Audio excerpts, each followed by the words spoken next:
Bonjour Amaury Guénard. Bonjour Samira. Vous êtes cofondateur de Sofub qui porte le programme Colis Active. Alors avant de nous présenter Colis Active, Sofub, c'est qui? Alors Sofub, c'est la filiale logistique urbaine de la FUB, la Fédération des usagers de la bicyclette, qui porte donc le programme Colis Active. Et Colis Active, c'est un programme qui aide les entreprises de transport à intégrer le vélo cargo dans leur chaîne logistique. Plus concrètement, on récupère un certain nombre d'éléments qui permettent de définir si les livraisons sont bien faites à vélo cargo sur les derniers kilomètres. Et ça nous permet de calculer une prime qui est partagée entre l'opérateur qui livre à vélo cargo, donc soit en général c'est un cyclo-logisticien ou une entreprise de transport en tout cas qui a des vélos cargo dans sa flotte, et son donneur d'ordre. En général, le donneur d'ordre, c'est un commissionnaire de transport qui sous-traite le dernier kilomètre. L'objectif de cette prime, qui va jusqu'à 2 € par point, c'est plus le cas du transport de palettes, mais qui est plutôt de quelques dizaines de centimes par colis quand on parle d'expressistes. L'objectif de cette prime, c'est vraiment d'inciter toute la chaîne à considérer cette solution quand elle est pertinente. Parce que souvent, vous avez des personnes dans les organisations qui vont être motivées soit dans l'agence locale à mettre du vélo cargo, mais qui n'auront pas toujours le soutien au niveau national, ou soit au contraire, c'est au national qu'ils ont envie de pousser. Et ils n'y arrivent pas parce qu'ils n'ont pas les relais locaux, notamment parce qu'en local, on leur demande aussi un certain nombre il y a des exigences de performance, notamment financières, et qui sont parfois contradictoires avec notamment l'enjeu de décarbonation. Donc là, l'objectif, c'est de pouvoir dire, profiter du programme Colis Active et de ses primes pour étudier la solution cyclo-logistique quand c'est pertinent. Quand c'est pertinent, souvent, c'est quand c'est compliqué d'accéder, parce que c'est compliqué de circuler, de stationner. Il y a tout un tas d'éléments. Aussi quand c'est pas trop loin du centre-ville ou il y a un champ de pertinence à bien dimensionner, parce que si on est en dehors du champ de pertinence cyclo-logistique, il vaut mieux le faire en VUL, que ce soit élec évidemment de préférence, ou motorisé. Et concrètement, qui sont les bénéficiaires de ce programme? Alors, au niveau des donneurs d'ordre, ce qu'on appelle les donneurs d'ordre, ce sont la plupart des expressistes. Donc, on travaille avec tous les expressistes qui vous viennent en tête spontanément et qui livrent les e-commerçants. Donc, UPS, FedEx, toutes les filiales colis de la Poste, bien sûr, DHL, toutes ces entreprises-là. Et on travaille aussi avec des messagers comme Epner, comme DB Schenker, comme Kuhn, Geodis. Alors, Geodis, ils ont 2 activités, mais on travaille un peu avec tous ces gros acteurs. On travaille avec une centaine de donneurs d'ordre comme ça, qui sont principalement nationaux.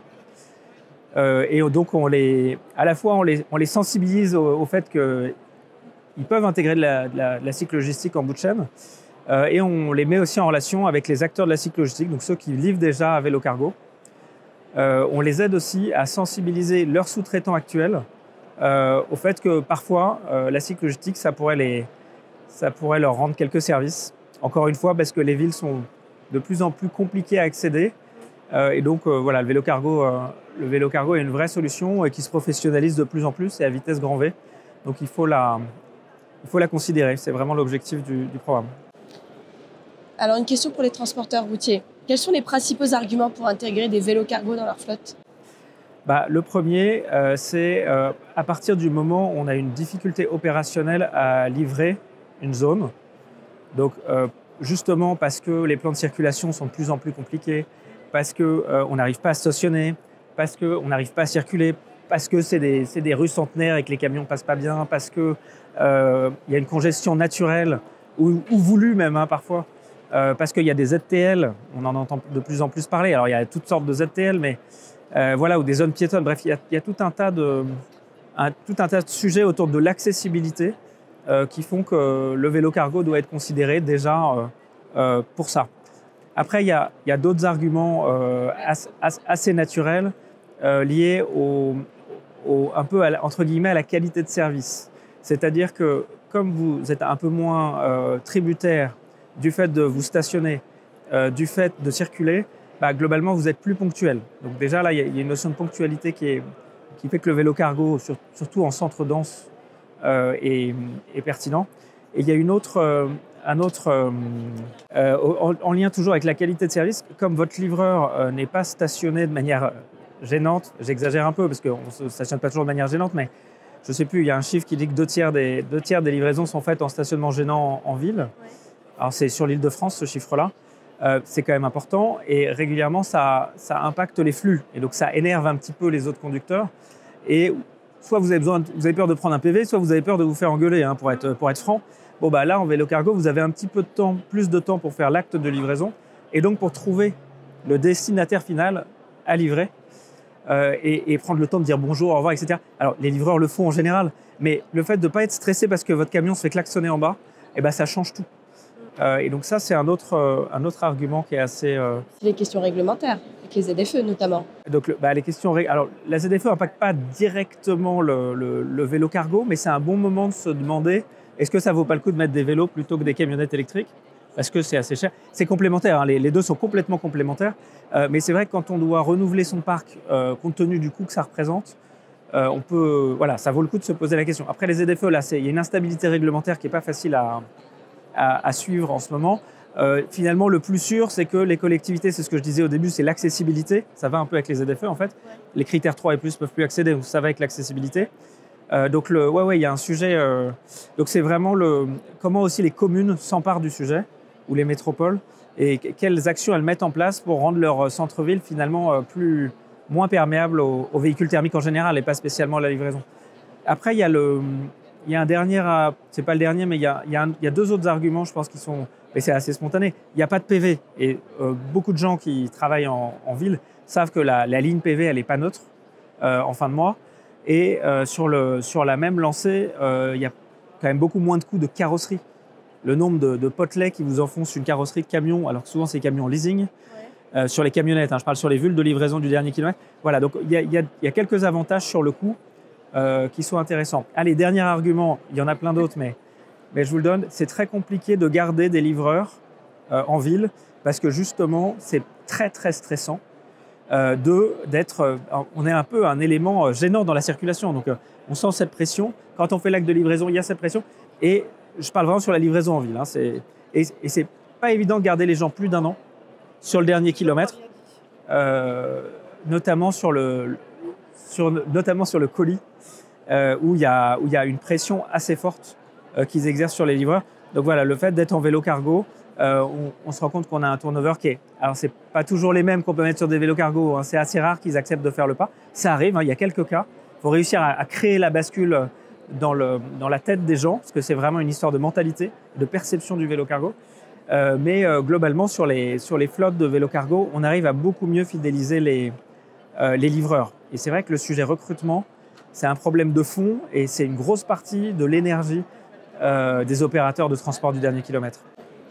Et est-ce que vous voulez profiter du coup pour finir de ce podcast pour nous faire une petite annonce ? Avec joie, puisque tu m'en donnes l'occasion. Oui, donc pour aider, nous comme je le disais tout à l'heure, on a vocation à aider cette mise en relation entre les donneurs d'ordre et les opérateurs. On a aussi vocation à aider les transporteurs qui ont l'habitude de faire le dernier kilomètre en camionnette à intégrer des vélos cargo dans leur flotte sur les zones, sur les tournées qui sont pertinentes. Dans ce sens-là, on crée un annuaire digital qui recense toutes les entreprises de cyclo-logistique de France et qui va assez loin dans la description des entreprises, puisqu'on a bien sûr les tailles de flotte, on a les surfaces de stockage, on a l'accessibilité, est-ce qu'on peut y aller en SMI ou pas. Là, je parle des surfaces de stockage et les SMI parce que la plupart du temps, les cyclo-logisticiens sont liés, ou les entreprises de transport en général en logistique urbaine active, sont liés en général à un entrepôt urbain, ou en tout cas une zone urbaine où ils font partir les tournées, où ils réceptionnent les colis. Parfois, ce sont juste des zones de transbordement, c'est ce qu'il y a de plus efficace d'ailleurs. Mais la plupart du temps, il y a un entrepôt de logistique urbaine adossé au vélo cargo. Et donc voilà, donc recenser toutes ces entreprises, donner les éléments dont les transporteurs ont besoin ou les acheteurs ont besoin pour sélectionner ces entreprises. Et voilà, contribuer à cette mise en relation qui est importante parce que c'est souvent une histoire de personnes.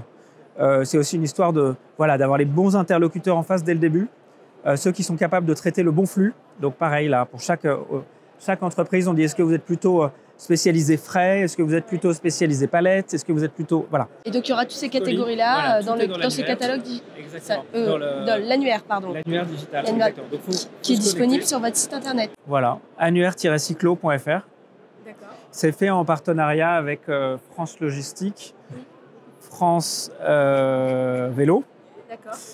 On est en train de regarder pour que ce soit fait également en partenariat avec le comité technique de liaison, le CTLUD, donc l'ensemble des fédérations de transport, de l'OTRE évidemment, qui est assez moteur sur ces sujets, bien sûr TLF, mais aussi les chargeurs qui sont c'est pas les chargeurs, excusez-moi, les grossistes, pardon, qui sont très moteurs, les grossistes, de plus en plus. Merci beaucoup, Amaurik, pour votre témoignage. Merci à toi, Samira.